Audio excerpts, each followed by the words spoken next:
नमस्कार, स्वागत है आप सबका। आप देख रहे हैं प्रिय रंजन भारती रिपोर्ट्स और मैं प्रिय रंजन भारती।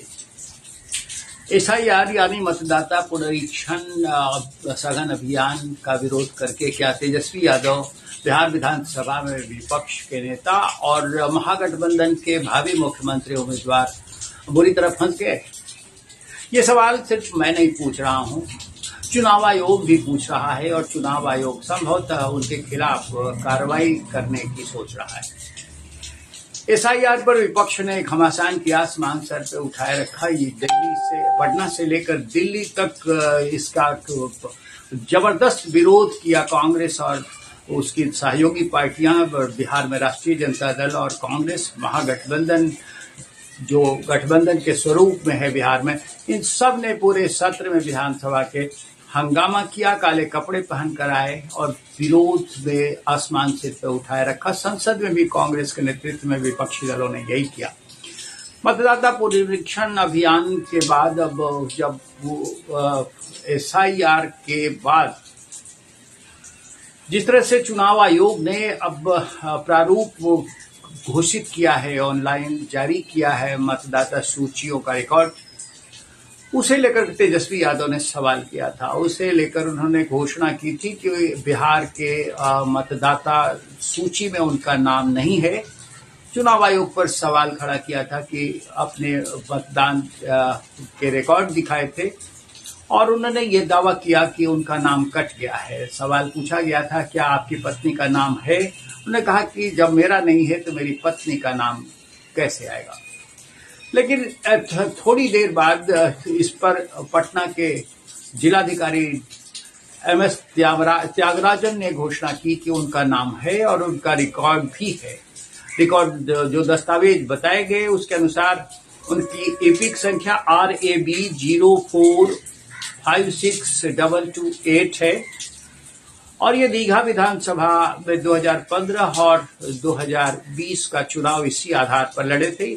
इसी मतदाता पहचान पत्र के आधार पर उन्होंने चुनाव लड़ा और सवाल उन्होंने प्रेस कॉन्फ्रेंस में किया था कि जब हम 2 विधानसभा चुनाव लड़ सकते हैं इसी मतदाता पहचान पत्र पर, तो फिर अब इसका औचित्य है और ये रिकॉर्ड में है, फिर इसका कटना ये साबित करता है कि एसआईआर जानबूझ करके बीजेपी के इशारे पर किया गया और जो उसके विरोधी मतदाता हैं उनको मतदाता सूची से बाहर करने की ये कवायद थी।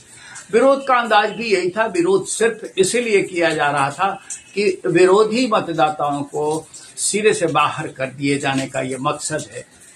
लेकिन वो शायद यहाँ गच्चा खा गए। उन्होंने दूसरा ईपिक कार्ड दिखाया था जो तेजस्वी यादव और पिता लालू प्रसाद यादव के नाम से ही जारी था और वो ईपिक कार्ड है RAB 2916120। इसे लेकर के उन्होंने सर्च किया था पोर्टल पे और बताया गया नो रिकॉर्ड्स। अब बस सवाल ये खड़ा होता है कि जिस मतदाता पहचान पत्र के आधार पर उन्होंने चुनाव लड़ा और वो लगातार उस पर वोट करते आए, उसे न दे करके इन्होंने दूसरा मतदाता पहचान पत्र जारी किया और इस पर सवाल खड़े किए थे। अब इसे बीजेपी इसे लेकर के तेजस्वी यादव के खिलाफ उठ खड़ी हुई है। बिहार में उप मुख्यमंत्री सम्राट चौधरी ने कहा कि क्या इसीलिए विरोध कर रहे थे एसआईआर का, खास करके तेजस्वी यादव, कि उन्होंने शुरुआत से ही बोगस वोटिंग का ट्रेंड शुरू कर दिया है। वो जो मतदाता पहचान पत्र दिखा रहे हैं उसको लेकर के चुनाव आयोग ने भी घोषणा की कि इस मतदाता पहचान पत्र का पिछले 10 साल से कोई रिकॉर्ड नहीं है। बीजेपी के राष्ट्रीय प्रवक्ता संबित पात्रा ने भी सवाल किया कि आखिर अब समझ में आ रहा है क्या इसीलिए तेजस्वी यादव ने विरोध किया था और हंगामा किया। अब चुनाव आयोग इसे लेकर के सख्त है।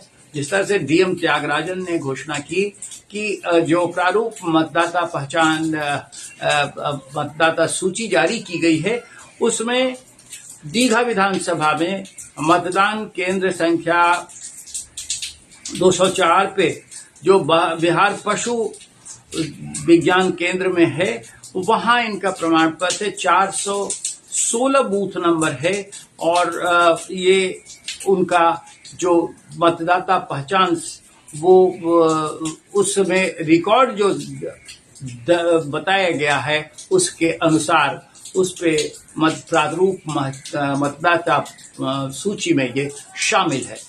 तो फिर ये रिकॉर्ड आखिर जाली दिखाने का क्या मतलब है? क्या तेजस्वी यादव दो मतदाता पहचान पत्र रखते हैं? ये एक बड़ा सवाल खड़ा होता है। भारत के नागरिक और वो भी एक विधानसभा में विपक्ष के नेता और एक भावी मुख्यमंत्री के उम्मीदवार, क्या उनके पास एक मतदाता पहचान पत्र की श्रृंखला है? इस तरह से वो कई सवाल खड़े कर रहे हैं। अब चुनाव आयोग ने उनसे जवाब तलब करने की सोची है कि आखिर उन्होंने इस तरह से दूसरा जो जिसका कोई रिकॉर्ड नहीं है उस एपिक नंबर को दिखाकर क्या चुनाव आयोग के इस अभियान को उन्होंने सिरे से नकारने की कोशिश नहीं की है, और क्या चुनाव आयोग को और संवैधानिक संस्थाओं को झांसे में नहीं रखने का, गलत बयानी करने का काम तो नहीं किया? ये सवाल उनसे पूछा जा सकता है और इसकी सिद्धि के बाद उन पर कार्रवाई संभव है। लेकिन ये सवाल तो खड़ा होता ही है कि आखिर जब जिस एपिक नंबर से तेजस्वी यादव लगातार चुनाव लड़ चुके और वो वोट करते आए हैं, तो फिर अब नया एपिक नंबर उनके पास कहां से आ गया? और अगर आया है तो फिर वो उसकी सत्यता क्यों प्रमाणित नहीं कर रहे हैं? जो प्रेस कॉन्फ्रेंस में उन्होंने नया एपिक नंबर दिखाया उसे चुनाव आयोग घोषित कर चुका है कि इसका कोई रिकॉर्ड नहीं है, और जब रिकॉर्ड है ही नहीं तो फिर वो ट्रैक कैसे होगा? ऑनलाइन इन्होंने सर्च करने की कोशिश की, उस पर नो रिकॉर्ड दिखाया गया। नो रिकॉर्ड तो तभी आएगा जबकि उसकी कोई आधारभूत पृष्ठभूमि नहीं होगी, और यही हुआ है। इन्होंने इनका नाम जिस तरह से पटना के जिलाधिकारी ने घोषित किया है कि इनका पहचान पत्र इतना है और वो इतने मतदान केंद्र पर उनका नाम इतनी संख्या में दर्ज है और वो 2 बार मतदान कर चुके हैं, चुनाव आयोग भी इसकी पुष्टि कर रहा है, तो फिर निश्चित रूप से ये कहीं न कहीं से ऐसी बात होए जिसे गलत सूचनाओं के आधार पर तेजस्वी यादव जैसी जिम्मेदार पद वाले नेता चुनाव आयोग के इस अभियान को झुठलाने की कोशिश कर रहे हैं। चुनाव आयोग के इस अभियान पर सुप्रीम कोर्ट ने भी मुहर लगा दी थी। विपक्षी नेता वहां गए थे और विपक्ष की कवायद के बावजूद विपक्ष की याचिका पर सुनवाई करते हुए भले चुनाव आयोग को और भी निर्देश दिए हैं, लेकिन उसने इस पर रोक लगाने से मना कर दिया था और साफ कहा था कि ये एक संवैधानिक संस्था है और ये कानून के दायरे में चलती है। मतदाता सूची का पुनरीक्षण तो होना चाहिए। समय को लेकर बेशक सवाल उठाए थे, लेकिन अब सवाल तेजस्वी यादव और उनके नेता जो खास करके दिल्ली में प्रधानमंत्री पद के रेस में रहे हैं, राहुल गांधी, उनको लेकर के भी सवाल खड़े हो रहे हैं। जिस तरह से SIR मतदाता पुनरीक्षण अभियान पर उन्होंने चुनाव आयोग कटघरे में खड़ा किया है और चुनाव आयोग के खिलाफ अनाप शनाप तक बयानबाजी कर रहे हैं, उसे चुनाव आयोग के अधिकारियों को, चुनाव आयुक्त को देख लेने तक की धमकी दे रहे हैं, निपटा देने की धमकी दे रहे हैं, वो संसद में विपक्ष के नेता के लिए शोभनीय रही है। और जो कृत्य तेजस्वी यादव ने किया है, वाकई अगर उसमें उन्होंने फर्जी दस्तावेज दिखा करके अपने नाम के नहीं होने की बात कही है, तो ये एक धोखा है और इस पर चुनाव आयोग अगर कोई कार्रवाई करता है तो उसका वाजिब हक भी है। तेजस्वी यादव के लिए ये एक ऐसा मुद्दा बन गया है जिसे लेकर के उनकी राजनीति पर संशय के बादल खड़े हो सकते हैं और वो सवालों में घिर सकते हैं। आज बस इतना ही। अब हम आपसे निवेदन करेंगे कि आप हमारी वीडियो पर अपनी प्रतिक्रिया कमेंट बॉक्स में जाकर जरूर दीजिए।